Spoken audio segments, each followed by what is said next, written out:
Hey traders, today we're going to discuss a unique strategy that no one else quite explains quite like this to you before. I promise you, not on any of the social media platforms. This is the first time you will see this, and it's going to be very, very interesting, very simple and easy to execute. Let's go to the charts.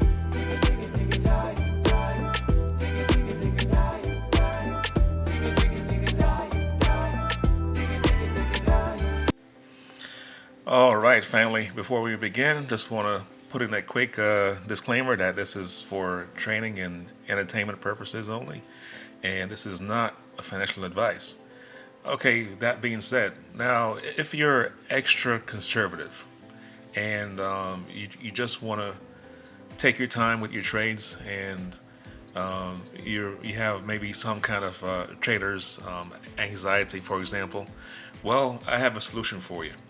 Now, we're gonna trade, or I want to show you how you can trade the first half an hour, the market open. So we're on the 30-minute chart of NVIDIA. Now, guys, this could be any chart. It doesn't have to be NVIDIA. All right, so I just want to point your attention to the candle on the right-hand side in this area to the far right, and as we can see, this was the first 30-minute open bar on NVIDIA. So what we could have done, we could have put a line above the wicks of the candle, and also one below the candle on the other wick. All right, so as we can see, we have the width of this opening, the first 30-minute bar of NVIDIA, right? So we have no idea which direction it's going to go. I mean, we have some idea, but we're not sure exactly, what will happen afterwards, right? So as we can see, we had our first bullish candle that broke above the top line in this area. So this gave us some kind of indication of which direction the market is going to go. So guys, with this particular strategy, it's very, very powerful, right? But it's not one that I use all the time. But this strategy helps you if you want to secure, let's say, profits within the first hour or two. That's it. So as we can see, as price action progressed, we have it where it kind of stayed below the 8-period EMA in this area, the 8-period exponential moving average, and it kind of meanders a little bit until we had a break above the 20. All right, so this could have been the second entry if you wanted to go bullish. As we can see that there was a bearish rejection in this area, but let's go back to our entry. So this bar again, guys, is 30 minutes long. So each bar equals 30 minutes. So we're looking at almost 4 hours of trading time, right? So what you would have done after you have drawn your bars, drawn your lines rather, what you would do is go down to the 15-minute chart, and as we can see, we're on the same chart but a different time frame. We're on the 15-minute chart. So as we can see, this candle closed above the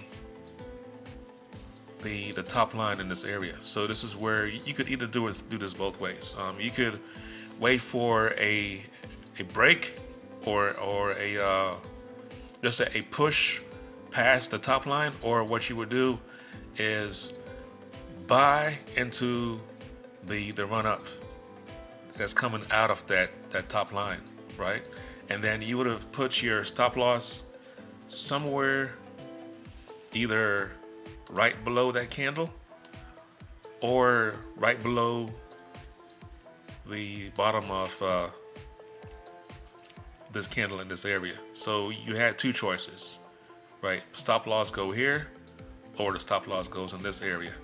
So as price progressed, as each candle closed, what you would have done is put the stop loss right below this candle when it closes, and then wait for the other one to open. So what could have happened, as we can see, price actually came back down, and we would have probably gotten stopped out in this area, right? So what we would do, we could have wait until the price action went above the 8-period EMA, or we could have just sat on our hands and waited and say, you know what, let's see what happens, because this candle in this area could have easily went back down to the red line. However, it didn't do so.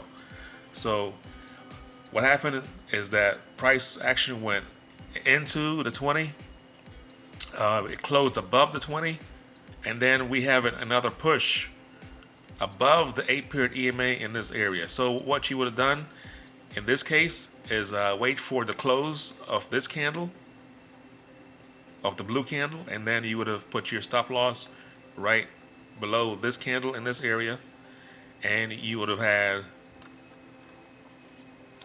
a entry in this area, right here, right? So we would have entered in this area, and we would just ride the 8-period EMA all the way up, and as each candlesticks kept going, closed, we would just put our stop loss again right below each candle. So we would have entered here, as when this candle closed, we put the stop loss below this candle, and when this candle opens, same thing. So we would, lockstep all the way up until we would have put our stop loss in this area when this candle closed, and then as you can see, guys, the price went up, and then we had that bearish rejection. No problem, that's okay, because guess what? We had our stop loss right in that area, so we would have locked in our profits. So this is one way of trading the open, which is 9:30 in the morning. So we would use our 30-minute chart, right?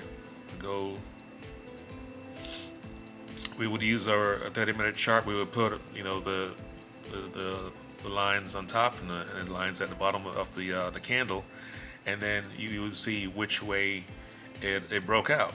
So let's take another example. So let's go back in time a little bit. We can go to let's see. All right.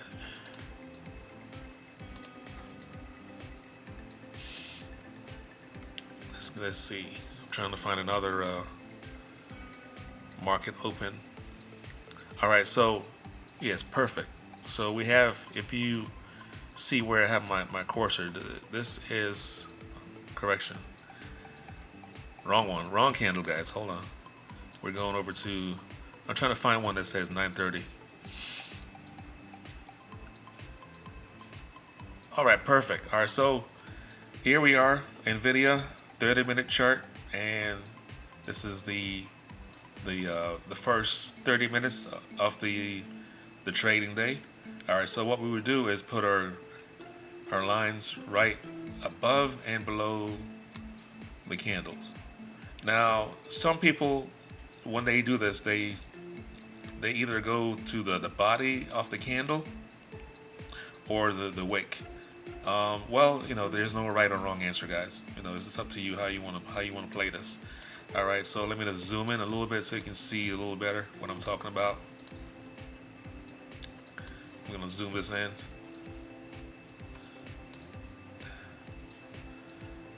Okay. So as we can see, price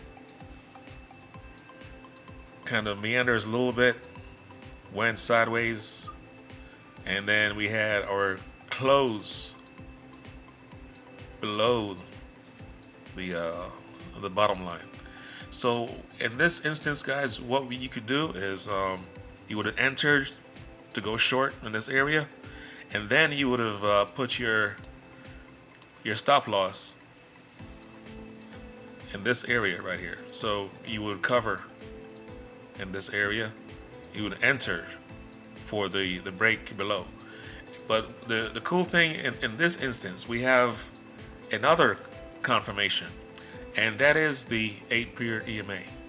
So as we can see, the 8-period EMA, as price was progressing, as we can see in this area, it pretty much just sliced through that zone. You see how it sliced through the zone? So this could be also another level of resistance as well. So price action the whole time traded below the zone, the 8-period EMA, and also below the 20-period moving average. So one indication that we can go off of is that the 20-period moving average is at a 45-degree angle, and also the 8-period EMA is even at a much steeper angle. So whenever the moving averages, guys, are at that angle, it shows that there's a potential strength to either to the upside or to the downside. So if it's pointing at a 45-degree angle to the upside in this area, then we say, okay, there's a high probability that the market is bullish or bearish, depending on which direction they're pointing. So right now, they're pointing down. So this tells me that there's a lot of bearish momentum to the downside. So you would have either covered yourself by putting your stop loss above the top line, or above the prior candle that closed in this area. And as we can see, price action push past the bottom line, or we can also wait, be patient, see what happens if this candle closes, right? And then we would have entered in this area. So there are actually 3 different scenarios, right? We can trade this chart. So the cool thing is that if you're extra conservative and you want to have those airtight, those A1 type setups, then this is one particular strategy that will help you in your trading. So guys, hopefully this was helpful for you. If you like what you see and what you've been seeing, just like and subscribe, and we'll see you on the next one. All right, thanks guys. Take care. Bye bye.